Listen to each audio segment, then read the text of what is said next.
here we go. For the inaugural race in the Sunset Arctic Graphics IndyCar 2005 series for Velocity Online Racing. Green flag is out, Oscar Fredriksson picks up the pace, and we are green for the season opener here in the 2005 series.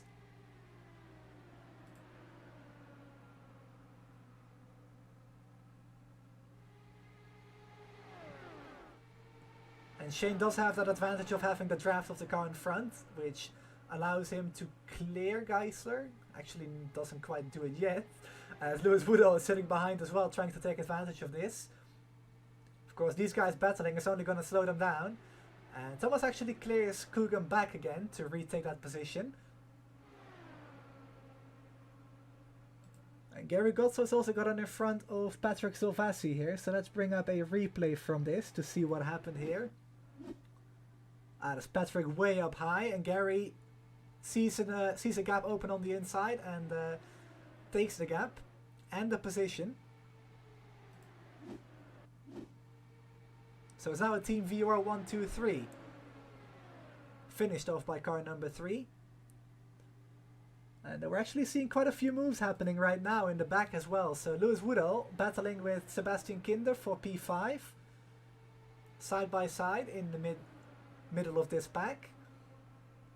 Coming out of turn 4 again, these guys are getting very racy. And I wonder if these guys can keep it clean for much longer, because these guys have been moving around and getting closer and closer to each other as Gary gets cleared by Lewis Woodall there. What a move by Lewis on the high side there. Gotta be careful though not to come down too quickly. And he doesn't. Stays up on the high side, and these guys are getting into it now. Let's go back to Lewis Woodall's pass on Gary here. So that's Gary in the, well, now 4th position, but really in the 3rd position because he's got the inside line. So Gary washes up slightly, then has to lift off a little bit to not push up into Lewis's line. So Lewis actually moves in front of him here, going into turn 1. And then Lewis simply has the better line, and Gary can't go down to the inside anymore because his tires are gone. So Thomas Geisler also is going to move by on the high side here. Ooh, as he gets really close to the white line, has to really correct the car there, loses some momentum. Gavin's going to clear him and move into the race lead, as Oscar's going to get swallowed up now, I think. Oh, Oscar getting really close to the apron again, not where you want to be. Lewis Woodall around the outside as well. Oscar again clipping the apron.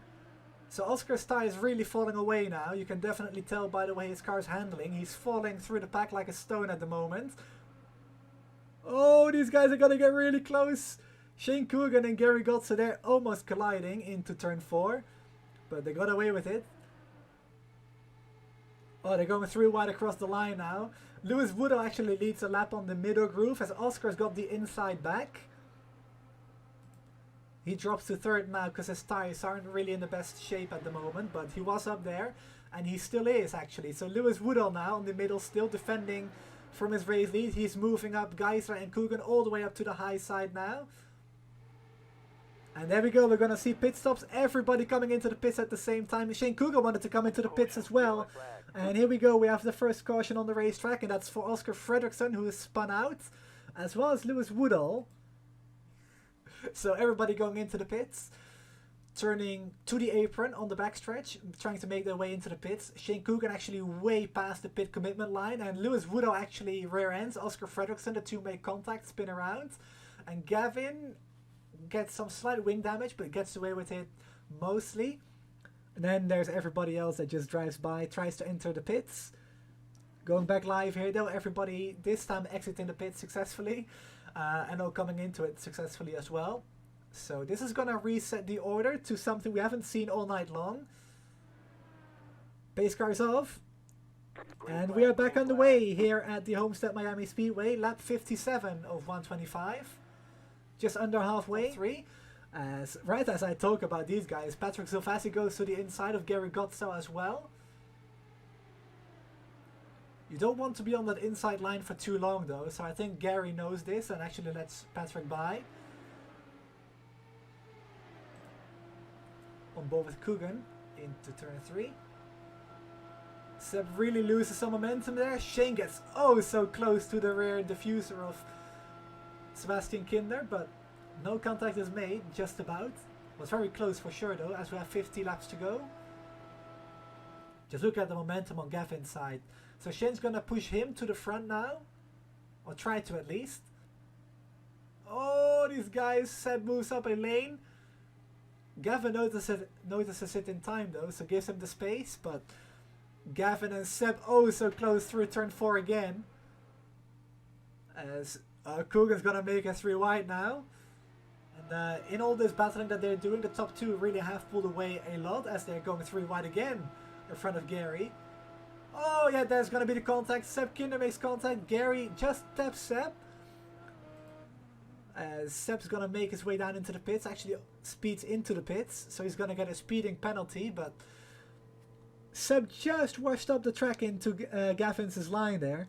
So there's the contact right there. So Seb washes up, Gavin holds his line, and then there's contact between the two, and then Gary has nowhere to really go. He's trying to slow his car down, just taps him on the rear, but Seb, oh yeah, he's actually got some suspension damage, and also rear wing damage, so he makes his way down into the pits. So Marshall Stanley, he is gonna take the lead, I assume, because Shane's still gonna get up to speed, which he will here on the warm-up lane. Gotta be careful to not spin the car. There he is. So Marshall Stanley to the front again, back to the race lead with 16 laps to go.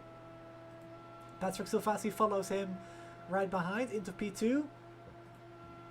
And now Koeman's gonna get up to speed. Gavin sails past the 29 as well. And then Geiser is too far back. So Shane Coogan did make up a few spots into P4 now. He's gonna follow Gavin around, and these guys are gonna try to catch the 2 leaders. So Shane Coogan and Gavin Sanders also battling for position. Shane actually clears him on the outside line here. Moves up into P3. Great move by Shane Coogan. Coogan and Sanders too far behind. They don't really have to worry about them. So it's going to be a straight fight for the win between these two, coming out of turn 4, coming to the line. Into turn 3 first though. Patrick on the outside line.